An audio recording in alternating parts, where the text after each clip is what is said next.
मेरे बहुत ही प्रिय और बेहद सम्मानित साथियों, हृदय की असीम गहराइयों से अभिनंदन, बहुत बहुत हार्दिक स्वागत। साथियों, चर्चा बहुत ही रोचक विषय पर, बहुत ही आवश्यक विषय पर चल रही है। चर्चा चल रही है कि लव मैरिज में कुंडली मिलान क्यों आवश्यक है, और आवश्यक यदि है तो उसको आखिर किया कैसे जाए। क्योंकि हमारे समाज में और खास तौर पर पढ़े लिखे लोगों में ये बहुत बड़ी गलतफहमी है, और वो अक्सर ये कहते सुनते नजर आते हैं कि आचार्य जी, हमारे बच्चों ने जब तय कर लिया है कि उन्हें किससे विवाह करना है तो फिर कुंडली मिलान का फायदा ही क्या। देखिए साथियों, फायदा ये है कि लव मैरिज में यदि कुंडली मिलान ऑटोमेटिकली हो ही जा रहा है तब तो वो लव मैरिज सफल ही होगी। परंतु यदि वो सफल नहीं होने की स्थिति में है, अर्थात यदि कुंडलियां एक दूसरे के बिल्कुल विपरीत है, तो फिर आने वाले समय में तलाक की स्थिति आ जाती है। क्योंकि आजकल जहां सामान्य विवाह भी बहुत ज्यादा नहीं टिक रहे हैं, तब तो फिर लव मैरिज, जो कि एक आवेश में आकर के किया जाता है, एक अति उत्साह में आकर के किया जाता है, और यदि बहुत कम एज में कर दिया जाए तो उसकी सफलता की संभावना और भी कम हो जाती है। तो हम इस श्रृंखला में यही प्रयास कर रहे हैं। माता पिता भी ये एपिसोड देख करके ये डिसीजन ले सकते हैं, और स्वयं जो योग्य हैं विवाह के और चाहते हैं कि वो प्रेम विवाह करें, तो उनको भी इससे बहुत बड़ी मदद मिलने वाली है। साथियों, प्रेम और प्रेम से आगे चल करके विवाह, और विवाह से आगे चल करके भाग्योदय, क्या ये तीनों स्टेप आपके एक के बाद में दूसरे, दूसरे के बाद में तीसरे तक पहुंचेंगे या नहीं पहुंचेंगे, इसी पर हम चर्चा कर रहे हैं। और ये सभी लग्नों के बारे में हमने चर्चा की है। आज हम मिथुन लग्न के बारे में चर्चा करने जा रहे हैं। आगे की जो श्रृंखला है वो अन्य लग्नों से संबंधित भी हम लेकर के आएंगे। यहां जरूरी बात यह है कि यहां आप स्वयं जो जातक है वो अपने लग्न से संबंधित और जिससे वो विवाह करने जाता है उसके लग्न से संबंधित दोनों एपिसोड जरूर देखें, तभी वो कुंडली मिलान के लिए पूर्ण रूप से उसके लिए कारगर साबित होगी। तो यहां पर सबसे पहले हम बात करते हैं मिथुन लग्न की जन्म पत्रिका के बारे में। साथियों, ये जो आप स्क्रीन पर एक जन्म पत्रिका देख पा रहे हैं, ये मिथुन लग्न की जन्म पत्रिका है। 3 नंबर का जो अंक है वो लग्न में ही लिखा है। 3 नंबर अर्थात मिथुन राशि होती है, इसलिए ये जो जन्म पत्रिका है ये हम कहेंगे इसको कि ये मिथुन लग्न की जन्म पत्रिका है। साथियों, आगे हम बढ़ें उससे पहले मुझे एक जरूरी सूचना देना याद आ रहा है कि हम हमारे प्रत्येक एपिसोड के अंत में किसी न किसी जातक के प्रश्न का उत्तर देते हैं, और ये प्रश्न हमें प्राप्त होते हैं आप लोगों के ही द्वारा YouTube कमेंट के माध्यम से। तो साथियों, जब भी आप अपना कमेंट लिखें उससे ठीक पहले आपको लिखना है #आचार्य चंद्रकांत, और इसके बाद में आप अपना कमेंट लिखें, और कमेंट के साथ ही एक प्रश्न जो कि इसी एपिसोड से संबंधित है, इसी एपिसोड के अंत में आपसे पूछा जाएगा, उसका सही उत्तर साथ में लिखा होना बेहद जरूरी है। तो चर्चा मिथुन लग्न की हम कर रहे हैं। अब माता पिता स्वयं अपने बच्चों की जन्म पत्रिका देख करके ये तय कर सकते हैं, बहुत पहले तय कर सकते हैं कि क्या उनकी जन्म पत्रिका में लव मैरिज करने की योग है, क्या ऐसी संभावना है, तो वो तत्संबंधी कुछ कदम उठा सकते हैं। सबसे पहली बात, मिथुन लग्न की इस जन्म पत्रिका में शुक्रदेव, जो कि दाम्पत्य जीवन के संबंधों के कारक हैं, यदि राहु के साथ में युति करके बैठ जाए, या फिर केतु के साथ में युति करके बैठ जाए, या फिर शनि के साथ में युति करके बैठ जाए, तो ऐसे जातक या जातिका जो है वो लव मैरिज की तरफ आकर्षित अवश्य होते हैं।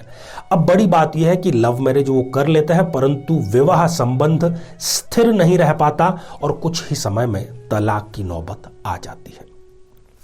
दूसरी स्थिति, यदि इस जन्म पत्रिका में लग्नेश बुध या फिर सप्तमेश गुरु, इन दोनों में से ही कोई भी यदि लग्न में ही या पंचम भाव में या सप्तम भाव में या अष्टम भाव में, इन चारों भावों में से कहीं पर भी विराजमान हो, तो ऐसे जातक या जातिका बहुत बड़ी मात्रा में मित्र मंडली रखते हैं। वो अपना स्वार्थ पहले निकालना जानते हैं, परंतु ये भी इनके प्रेम विवाह की संभावना और उसके बाद में उसके असफल होने की संभावना पर बिल्कुल स्पष्ट और सटीक नतीजा देता है। तीसरी स्थिति चंद्रमा को लेकर के है। चंद्रमा जो कि मन की स्थिरता, मन की चंचलता का कारक होता है। यदि जन्म कुंडली के लग्न भाव में या फिर सप्तम भाव में विराजमान हो जाए और अच्छी डिग्री में है, 28-29 डिग्री के ना हो, 0 डिग्री के ना हो, तब भी वो जातक को आकर्षित करेंगे कि ये प्रेम विवाह संपन्न कर लें। और प्रेम विवाह संपन्न करने के बाद में ये होंगे शक के शिकार, इमोशनल अत्याचार के शिकार। इसलिए इसको भी ध्यान रखना आपको बहुत आवश्यक है। साथियों, चौथी और अगली जो स्थिति है वो है सप्तम भाव को लेकर के। यदि सप्तम भाव में शनिदेव विराजमान है और खासतौर पर यदि वो राहु या केतु इन दोनों में से किसी एक के साथ में युति करके विराजमान है, तो ये 2 विवाह का योग यहां पर मिथुन लग्न में बिल्कुल स्पष्ट रूप से निर्मित करने का कार्य कर रहा है। ये तो बात हो गई माता पिता के पक्ष की। अब मैं आपको कुछ ऐसे पॉइंट्स बतला रहा हूं जिससे आप ये जज कर सकें कि इस मिथुन लग्न की जन्म पत्रिका में सफल कब होकर के रहेगा प्रेम विवाह। साथियों, इस जन्म पत्रिका में पंचमेश बनते हैं शुक्रदेव, सप्तमेश बनते हैं गुरुदेव और भाग्येश बनते हैं शनिदेव। यदि ये तीनों ही युति करके विराजमान है तो फिर इनका जो प्रेम विवाह है वो बिल्कुल सफल होगा, बशर्ते कि इनके साथ में जो विवाह संपन्न करने जा रहे हैं उनकी भी इसी प्रकार की युति हो, उनके लग्न से जो संबंधित एपिसोड है उसके अनुसार पंचमेश, सप्तमेश और नवमेश की। दूसरी और बहुत ही महत्वपूर्ण बात कि यदि यही युति छठे, 8वें या 12वें इन त्रिक भावों में हो तो फिर ये गारंटी है कि सफल नहीं बल्कि असफल रहेगा ये प्रेम विवाह। साथियों, जितने भी पॉइंट्स आपको बतलाए हैं, ज्योतिष का एक बहुत सिंपल, बहुत साधारण सा सिद्धांत है। एक जातक या जातिका की जब बात की जाती है तो जो जातक की जन्म पत्रिका में योग है ठीक वैसा ही योग जातिका की जन्म पत्रिका में हो, या जो जातिका की जन्म पत्रिका में योग है वो ठीक वैसा ही योग जातक की जन्म पत्रिका में हो, तो उस दोष का निवारण स्वतः ही हो जाता है और वो विवाह के लिए प्रस्ताव को आप सहज ही स्वीकार कर सकते हैं। तो साथियों, यदि आप लव मैरिज करना चाहते हैं, आपके परिवार में कोई करना चाहता है और ऐसी गलतफहमी है कि लव मैरिज में कुंडली मिलान नहीं होता, तो उन लोगों से जाकर के मिलिए जो कुंडली मिलान को अनदेखा करके लव मैरिज करके आज केवल पछतावा रहे। तो इस प्रकार की नौबत आपके साथ में ना आए, ऐसा ही हमारा प्रयास रहता है। श्रृंखला हमारी आगे से आगे जारी है। आइए साथियों, अब हम बढ़ते हैं आज के हमारे कमेंट के चरण की ओर। आज हमने कमेंट शामिल किया है वर्षा लांबा जी का, जो कि उन्होंने लिखा है अंबाला हरियाणा से। आपने पूछा है कि आपका विवाह कब संपन्न होगा। देखिए वर्षा जी, आपकी जन्म पत्रिका में सप्तमेश है मंगल देव और वो अष्टमेश शुक्र के साथ में युति करके विराजमान है। आपके जो योग बन रहे हैं वो प्रबल योग तो हैं जुलाई 2023 के बाद में।